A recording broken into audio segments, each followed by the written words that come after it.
Number one, the Ghislaine Maxwell case. I still don't know if that's how you pronounce her name. I'm not sure if anyone knows how to pronounce her name, but I'm just going with that. Hundreds of pages of documents were unsealed last night. Some of the documents are transcripts from a deposition with Virginia Roberts, the woman who alleges that she was trafficked, one of many women trafficked, hundreds of women trafficked by Maxwell and Epstein, and she was a minor at the time, like so many other women were. Other documents like emails and other things are included. For example, there's an email between Epstein and Maxwell where Epstein appears to be feeding Maxwell a statement that she can give to the press denying allegations against her. So stuff like that. More interesting are the names that Roberts gives. She said that she was directed to have sex with, be abused by Alan Dershowitz, former New Mexico Governor Bill Richardson, a number of prominent businessmen and financial guys, and she names Bill Clinton as a guy who was on Epstein's sex island, though she says she never saw him commit any crimes. But you know, Bill Clinton on Sex Island, I think we could use our common sense on this one. My concern, to be honest with you, is that this will be, it almost, that it will amount to zero consequences for any of these scumbags. One, because there's no justice in the world, especially for rich and powerful people. We know that. And also, two, because there are so many names and so much information and so many documents that I guess I'd be concerned that it all sort of ends up getting buried under the avalanche. And there's not any particular focus on one of these guys or the other. I hope that doesn't happen, but that's my worry. And in any case, this is just the tip of the iceberg. There are many more documents out there, and many big names, by the way, were redacted on the documents that we saw. So we'll see what happens. The names that we really need to see, I think, are the people who are still currently wielding power. Most of the names we've gotten are former this or that, former politicians. I want to see the current ones too. Number two, St. Louis prosecutors will not charge Officer Darren Wilson in the death of Michael Brown.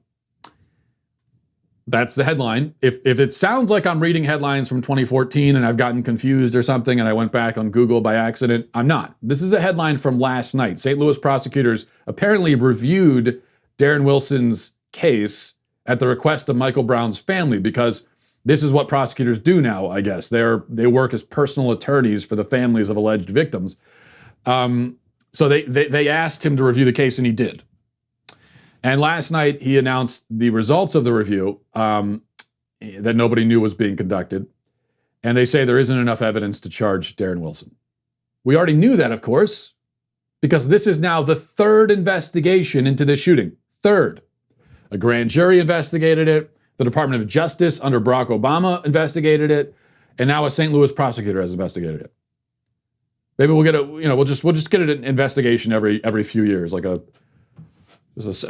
ceremonial sort of thing. All of these investigations have found that there is nothing to charge the officer with. 3 investigations all come to the same conclusion. And that's because Michael Brown was a violent criminal. We can say this now conclusively. We could have said it 6 years ago conclusively. Michael Brown was a violent criminal who assaulted a store clerk for no reason, just assaulted him, then assaulted a cop and tried to disarm him and died in the process. We know that. We know it from witnesses. We know it from forensics. We know it now from 3 investigations. What else do we need? But of course, none of this matters. It could be investigated 10 more times, and the people who have bought into the Michael Brown false narrative will continue to buy into it. It doesn't matter what comes out. I mean, they could release video footage showing what happened, which is that we know what happened. Michael Brown charged Darren Wilson and tried to take his weapon. For a lot of forensics evidence, for example, and ballistic evidence, for example, gunpowder residue on Michael Brown, which you wouldn't get if Wilson was yards away shooting Brown while he has hands up saying, "Don't shoot." The gunpowder residue is because Brown was right on top of Darren Wilson when the gun went off. Anyway, but it doesn't matter. People that have bought into the false narrative will continue to defend it. Number 3, the NBA started back up again last night, and every player, coach, and ref knelt for the anthem. There you go there. You can see the spectacle. Now, Charles Barkley, during the halftime show, provoked a lot of anger from the left he now has the cancel dogs hounding him for something that he said about the anthem issue. And it was very provocative, extremely controversial, I have to admit. I mean, I can't believe Barkley had the gumption to say this. It's pretty shocking. Listen to this. Listen, the national anthem means different things to different people. I'm glad these guys are all unified, but if people don't kneel, they're not a bad person. I want to make that perfectly clear. I'm glad they had unity, but if we have a guy who doesn't want to kneel because the anthem means something to him, he should not be vilified. So there you go. If you don't kneel, you're not a bad person. That's all he said. This is now provocative and controversial. Now, he's right, of course, but think about what it says that this is a notable statement, one that causes people to get angry and outraged.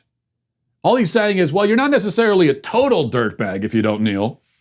And the left treats this as a shocking claim because they demand, of course, total and absolute and unthinking allegiance to their cause and adherence to their talking points. But think back even a year ago, 2 years ago, you had to defend, the left had to defend people kneeling. And now, if there's any defenses, it has to be a defense of people not kneeling. That's how quickly this issue has shifted, which is one of the advantages of owning the culture, as the left does. Number 4, Ellen DeGeneres, who has been the target of a lot of criticism recently for, in this case, warranted criticism, for all the countless reports of her being an abusive sociopath to her staff and interns, allegedly, has sent out a letter. Variety tells us it's an emotional letter, an emotional apology letter to her staff. She's taking accountability, apologizing. Here's what she says. She says, "Hey everybody, it's Ellen. On day 1 of our show, I told everyone in our first meeting that the Ellen DeGeneres show would be a place of happiness. No one would ever raise their voice and everyone would be treated with respect. Obviously something changed, and I am disappointed to learn that this has not been the case. And for that, I am sorry. Anyone who knows me knows it's the opposite of what I believe and what I hope for. I could not have the success I've had without all of your contributions. My name is on the show, and everything we do I take responsibility for. Alongside Warner Brothers, we immediately began an internal investigation, and we are taking steps together to correct the issues. As we've grown exponentially, I've not been able to stay on top of everything and relied on others to do their jobs as they knew I'd want them done. Clearly, some didn't. That will now change, and I'm committed to ensuring this does not happen again." And it goes on from there, but that's basically it. That's the gist of it. That's the tone. She's accused of being a horrible boss who abuses her staff. And what's her response to that? She blames her staff. This is a total passing of the buck to her staff, who are the ones who originally accused her of being a bad boss. And so to prove them wrong, she's blaming them. Zero accountability, zero responsibility, does not apologize at all for her behavior, and lays the blame on her staff. Amazing. Although, in fairness to her, you can kind of see why what else is she going to do? I mean, the only other option is to come out and say, yeah, you know what? I am a total scumbag. I'm awful. My whole shtick has been fake. I'm not a nice person. I'm a really terrible person. I'm sorry about that.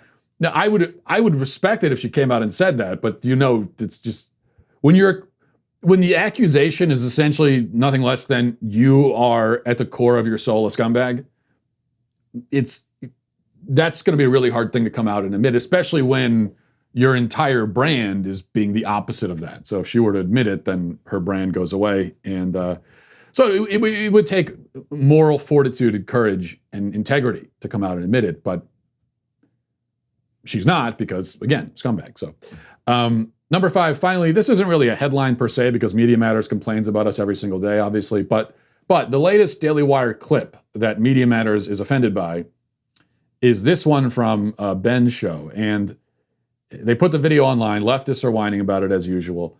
I did have one thing I wanted to say about it. So let's play the clip. Listen to this. Hey Ben, I had a Star Wars question for you.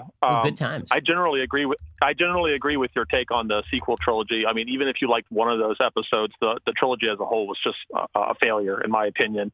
And I noticed that they had announced that there's another trilogy scheduled to begin in 2022. And just your opinion on, in an ideal world where Disney was getting it right, what would you like to see that next trilogy be about?